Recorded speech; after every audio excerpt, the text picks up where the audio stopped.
Are we live, ladies and gentlemen? How y'all doing? This is your brother Shabazz. This is the proper perspective. Coming to you live for a new edition. News flash for you. News update for you. Won't be up here long. We'll try to give it a minute or two.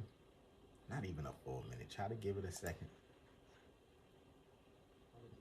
For a new.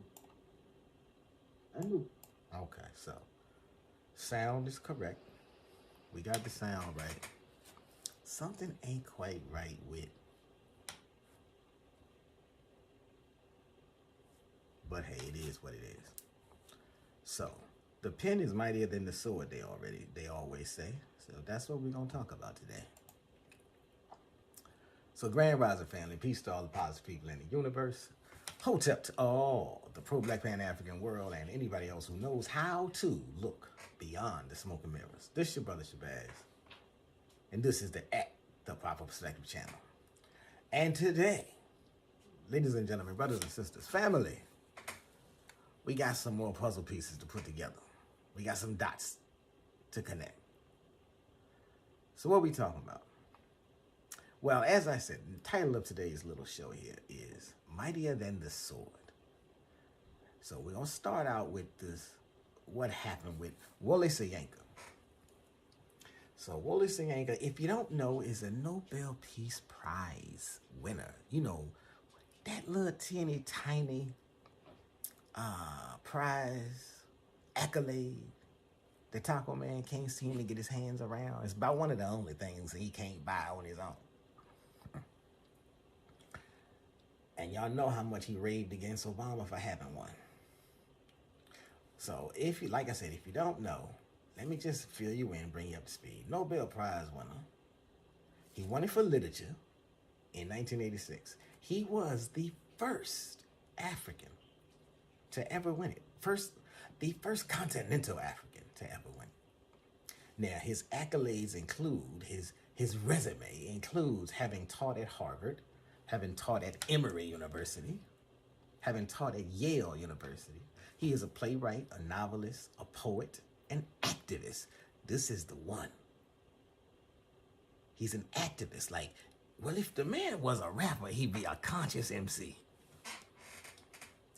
Now, this man is 91 years old, and he's been speaking truth to power for pretty much his entire life, or at least his entire adult life. And if you want to take that away, then his entire adult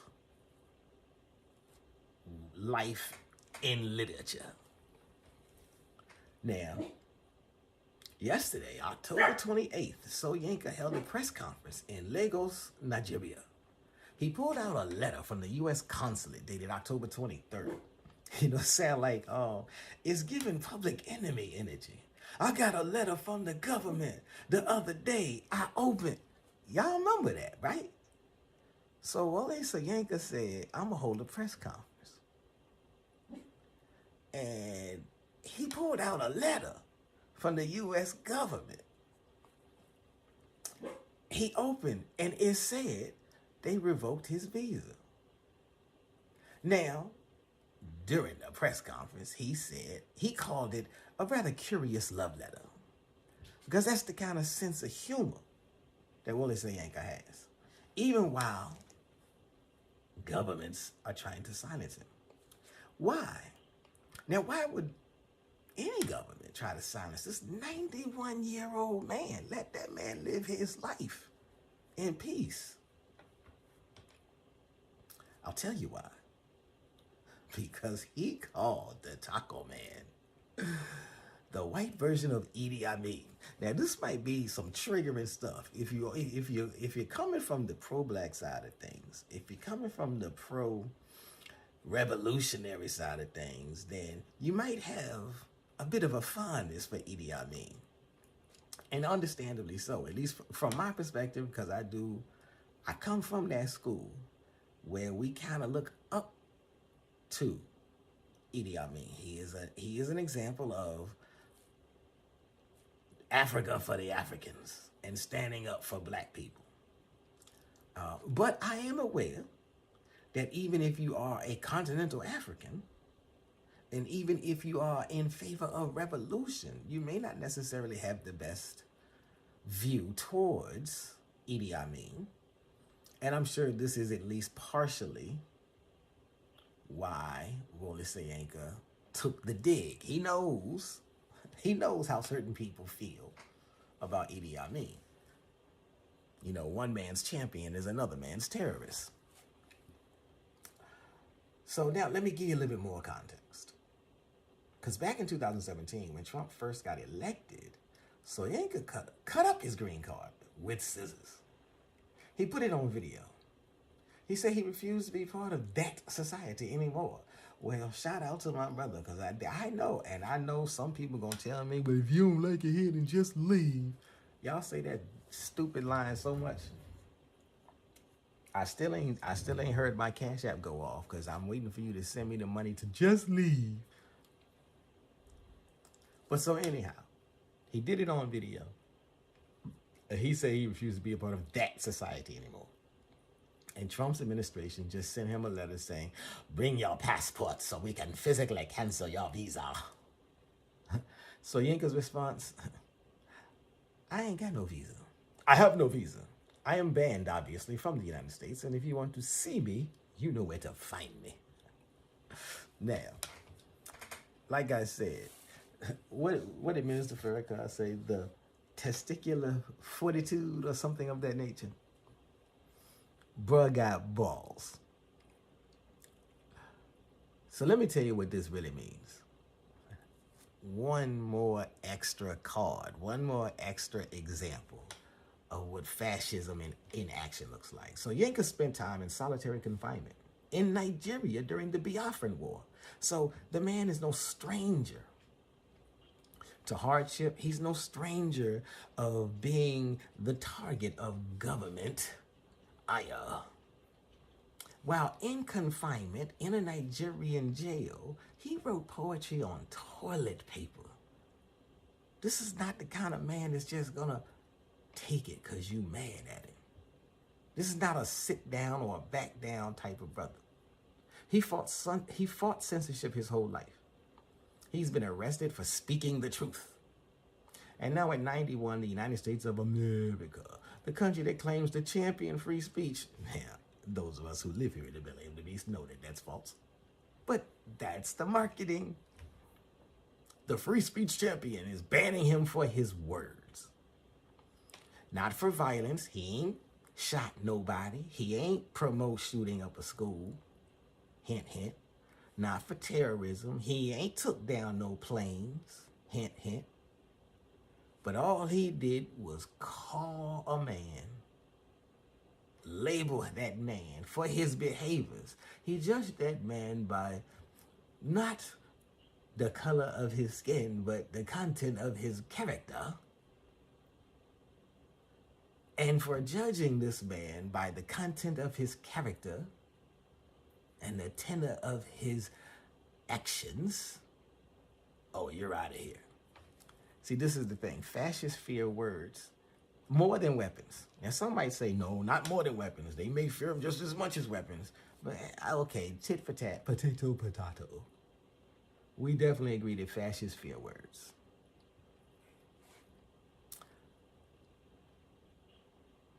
They fear truth more than bullets. Because bullets kill individuals. Now, we all fear bullets. But truth outlives the bullet. Why? Because truth can kill a system. Truth exposes systems. Truth exposes hate. And Taco Man knows this. Most corrupt political government-style leaders, they know this. So they're not just banning Soyinka. Oh no, it doesn't. It's not a new move. As a matter of fact, I will have you know, did you know, were you aware, earlier this month they revoked visas for 6 other people who simply criticized the man that got his neck taken out. You know, Trump's poster boy, his poster child. So there's definitely a pattern. That's why we put these pieces together, these puzzle pieces together. If you speak truth about this administration, they'll find a way to silence you. Maybe I need to stop doing my broadcast. But here's what they don't understand. You can revoke a visa, but you can't revoke impact. You cannot revoke influence. For that, you have to take another deadly step. And I'm not saying that they should. I hope they do not. Soyinka's books are still out there, so you can't see there's that impact. The brother's 91 years old. He is a walking library of information, but much of his information has already been put into books, and we can always get to those. His books are still out there. His plays are still being performed. His words are still teaching people. Yeah, you can ban the man, but you can't ban the message. So let me just say, and I've said this before, I get this from my Igbo heritage. A single hand cannot tie a bundle. Soyinka stood alone and spoke truth, and now he's banned, but his books cannot be revoked. His legacy cannot be canceled. And when the more hands join, when more voices speak truth to power, that bundle will be tied. And as I always say, we may be separate as the fingers on the hand, and we have a right to celebrate our separateness. There's something individually perfect about a pinky finger that is individually distinct about the index finger. But the index finger is individually perfect in its own right. We may be separate as the fingers on the hand, but when we come together, that's one strong unit. And you know what that strong unit looks like. And when you do that, that's when you inspire movements. So the Trump administration, they may be thinking that they can silence dissent, but they're actually creating something much stronger. So, ladies and gentlemen, how do y'all think? What do y'all think about that news story? How do you feel about that news story? If you're thinking anything, if you're feeling anything, by all means, let me know in the comment section. Now, as I strive, I'm going to move on over to my next story. Now, we're going to go across the pond, or we're going to stay across the pond. The next news story is about the president of Cameroon. Now, ladies and gentlemen, Cameroon just had an election on October 12th. President Paul Biya, this man, another brother of ancient age, so to speak. This brother is 92 years old, and he just won his 8th term as president. Now, he's been running Cameroon since 1982. Y'all know that's like, add them up, that's 43 years, family. Constitutional Council announced Monday in Cameroon. Constitutional Council of Cameroon announced Monday. He got 53.66% of the vote.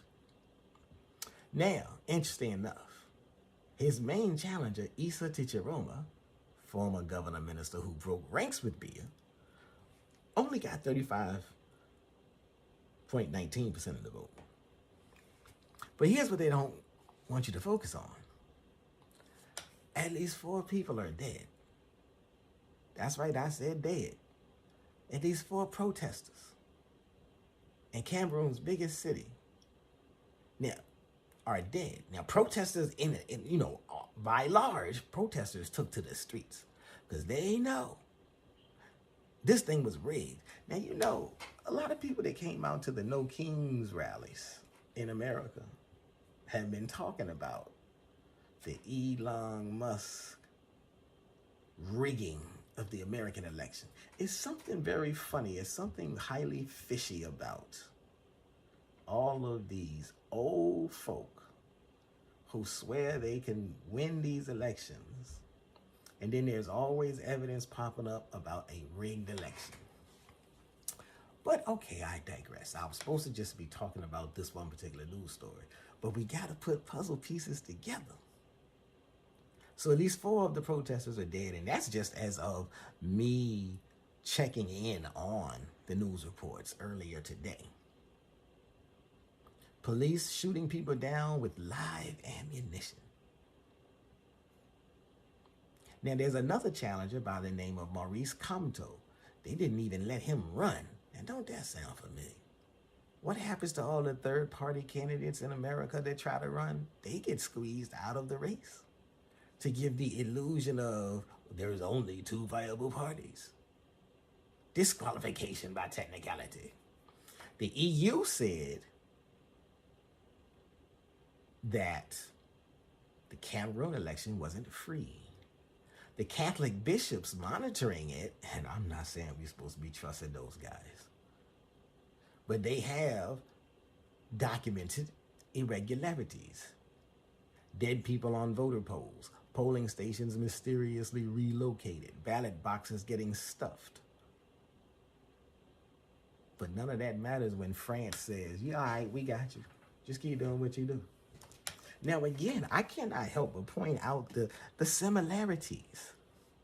The corrupt leaders in certain African countries seem to be reading the same playbook that the corrupt leaders in America do. Every election cycle in America, in black communities, something always happens on the day of election. What is the something?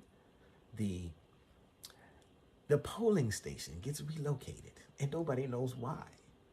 Ballot boxes end up lost or mysteriously stuffed or mysteriously emptied. And they found evidence of people voting who, like dead people on voter rolls. This is something that happens every time there's an election in America, particularly when the Republicans end up winning. There's investigations that show something fishy going on. So I'm just saying, put the puzzle pieces together and so you can see the big picture. Now, let me move on just a hot second, because this information is coming now. This ain't just for me. So anybody, if you happen to be seeing this, if you found this page, thank you. Welcome to the show.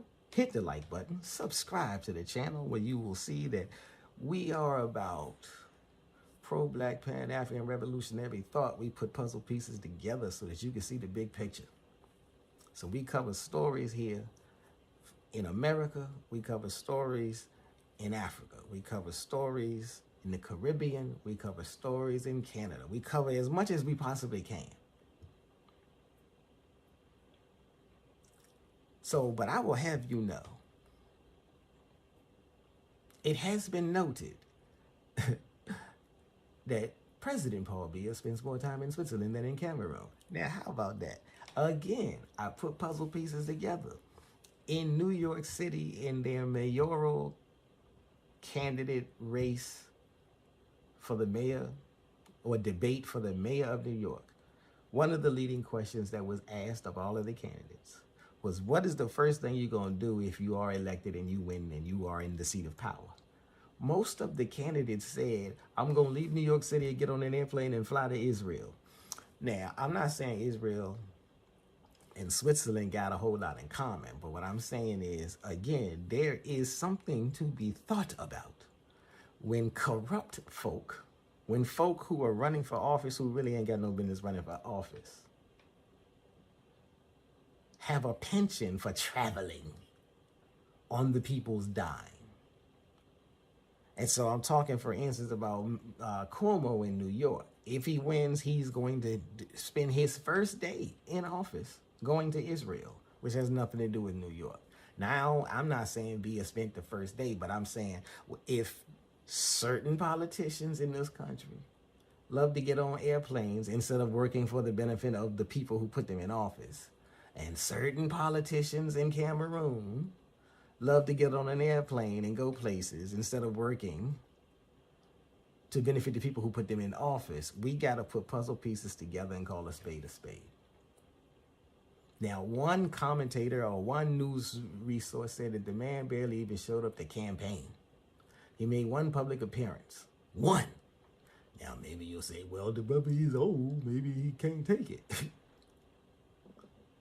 Well, then maybe he shouldn't be running. But the machine keeps running because this isn't about Bia anymore. Same thing with Trump. Trump is too old to be in office. I'm sorry. Most of the people in the Senate are too old to be in office. I'm sorry to tell you that. There should be more formalized, hardcore rules about how long you can stay in office and about how old you can be to be in office. So again, putting puzzle pieces together, I'm reporting on Cameroon, but we see this every time there is a system that is broken.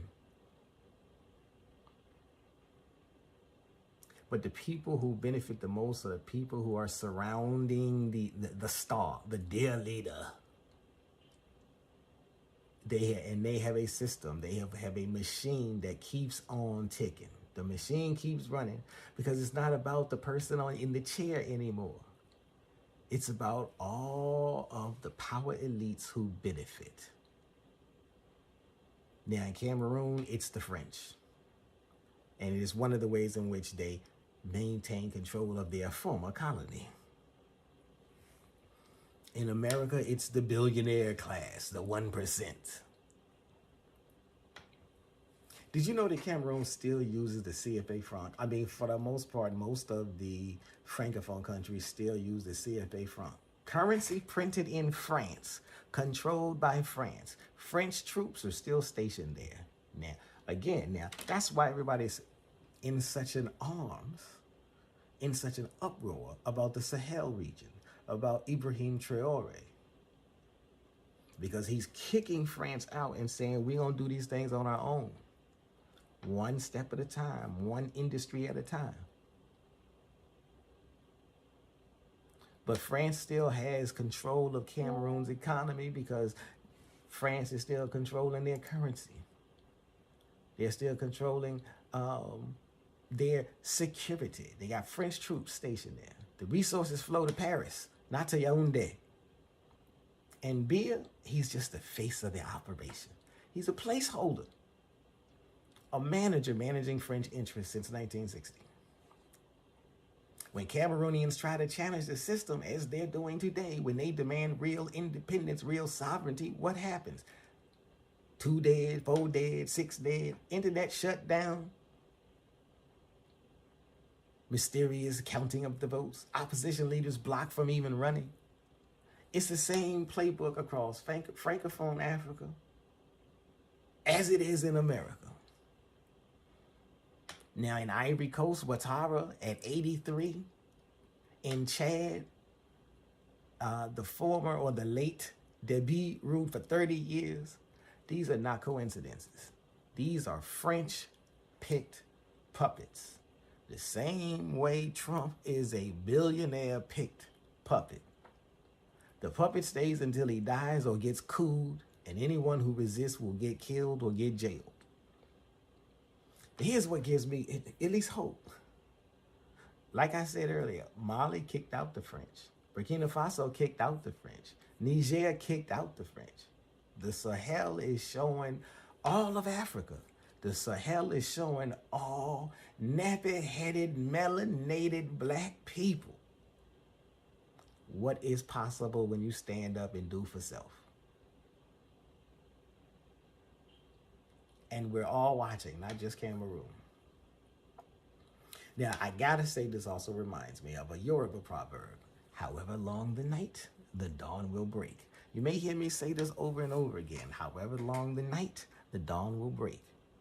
Yeah, B has been in power for 43 years. And that's one long night. Most Cameroonians have never known another president. Imagine that. Imagine living in a country where your whole entire life, one man has been in charge. Now you can say, well, hey, what difference does it make if the whole system is corrupt?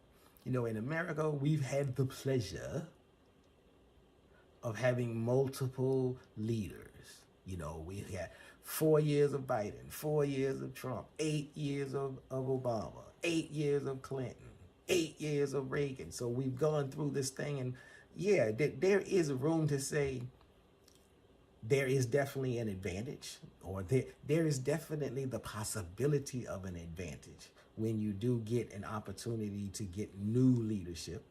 Doesn't mean that the new leadership is always good, right? Certainly, it's never perfect. But if that is supposed to be the goal, then when you look all across the country, when you look all across the globe, most countries do say, most political scientists who weigh in on this subject, they do say it is socially better for the morale and the dexterity of a nation for there to be meaningful changes in power, so that ultimately the long arch of justice, the long arch of the universe does actually bend towards justice. I think something like that is what Martin Luther King was saying. So in that regards, yes, 43 years in power for one man, that's way too long. I'm over here complaining about having 4 years of Taco Man. It's way too long.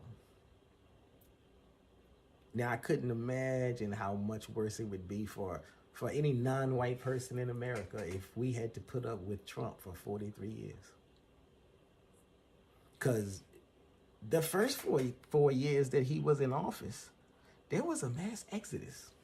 Now, I know a lot of people don't know it, don't think about it that way, but it was a mass exodus of black folk. Lots of black people got on the Blacksit plane under Trump the first time. More will be going this time. So again, okay, so there's me putting pieces together. But so Cameroonians have 70% of Cameroonians are under 35. So 70% of the country has never known another leader. Long night. But dawn is coming because people only take for so much. And young Cameroonians are tired of living under a 92-year-old man who doesn't even live in the country. Now, if something I said offends you, let me know in the comments. And we can chop it up. We can duke it out on the battlefield. Now, before I get out of here, I got one more story. And it does relate to this whole situation. Because we're talking about the need for change. Now, I said, I already said, I'm talking about this whole idea of change, migration. So there's a story out, and I think this is going to bring it home anyhow. Young black Americans are leaving. Hold up, pump your brakes. I ain't saying they're leaving the country yet. But young black Americans are leaving certain parts of the U.S. and heading to what researchers are now calling freedom zones. According to Apartment List 2025, best cities for black professionals. This is a report that they conducted, or a study that they conducted. And it was done with their Black Employees Resource Group. And here's what's going on. They say Washington, D.C., number one. Number one city for black employment is Washington, D.C. It has 92% employment rate for black folks. The median black income is right around $53,000 a year. That's the highest median income for a young black person in the nation. Over half of black households in D.C. own their homes. So think about that. In Atlanta, Atlanta is still considered the black Mecca. 93% employment rate among black residents. 50% home ownership. 37% of businesses in Atlanta are black owned. And of course we got Spelman, Morehouse, and Clark Atlanta. In Houston, 21% of teachers and doctors are black. 21% of businesses are black owned. Black median income several $1,000s above the national average. Y'all see the pattern? In Dallas, 93% employment rate, 19% black-owned businesses, and still growing. In Charlotte, in Raleigh, North Carolina, research triangle, banking, tech, HBCUs, affordable living. These aren't just numbers. These are destinations. These are people voting with their feet. We already see what voting at the poll stations gets us. So the new migration, the North is headed south. So like the old Confederates used to say, the South will rise again, not the way they were talking about, not the way in which they were meaning. This isn't just about jobs. This is about survival. Now, Taco Man's rolling back diversity programs. Taco Man's cutting healthcare access, gaslighting the Democrats and gaslighting the American voting public into thinking that the Democrats are doing this when they're the ones that control all levers of power. Attacking black history in schools, cutting social safety nets. And young black professionals are responding the same way our ancestors did. M-O-V-E. Get the hell on up out of here. Now, the first Great Migration, 1916 to 1970, was 6 million black people. They fled the Jim Crow South for industrial cities up north. Chicago, Detroit, Philadelphia, New York, all were the new hit cities where you could find freedom and opportunity. Well, and look what that has gotten us. Now, we are going back down south. But this time it's going to be a little different. This time we're not running from the South. We're reclaiming the South. Our northern brothers and sisters, so to speak, because some of us never left the South. So like I said, in Atlanta, 36% of the black population have real political and economic power. Now in D.C., the chocolate city, federal jobs instability, but even that's on the table right now because of Taco Man. But Houston and Dallas, booming economies where we're building businesses, buying homes, creating generational wealth. One researcher said it perfectly. Young black professionals aren't running from the South, they're reclaiming the South. These cities aren't just places to live, they're freedom zones.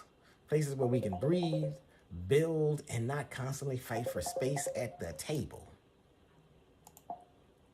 Where our kids can go to schools that teach real history. Where we can start businesses without being the only black face in the room, where we actually have community. Now, again, gotta hit you with a proverb. The Akan people say, the one who is carrying the calabash does not feel its weight. Now, Taco Man don't feel what his policies do. He's carrying the calabash. We're the ones bearing the weight. So we're doing what black people have always done when America gets too heavy. We move, we build, we survive. But this time, we're not asking permission. We're creating our own economies, our own power bases, our own futures. And that might be the most revolutionary act of all, because that might be why we're not attending the No Kings rallies. So there you have it, ladies and gentlemen, brothers and sisters, my pro-black family. One thread running through them all. In Cameroon, a 92-year-old dictator clinging to French puppet strings while his people die in the streets demanding freedom. In Nigeria, a 91-year Nobel laureate freedom fighter banned from America for having the audacity to speak truth to power. And right here, young black Americans creating their own freedom zones because waiting for this country to treat us right is a losing game. The lesson in all of this is power fears truth. Dictators fear youth. I might start rapping again. And black people, we keep moving forward no matter what they throw at us, because we are God's chosen people and we cannot and will not be obliterated.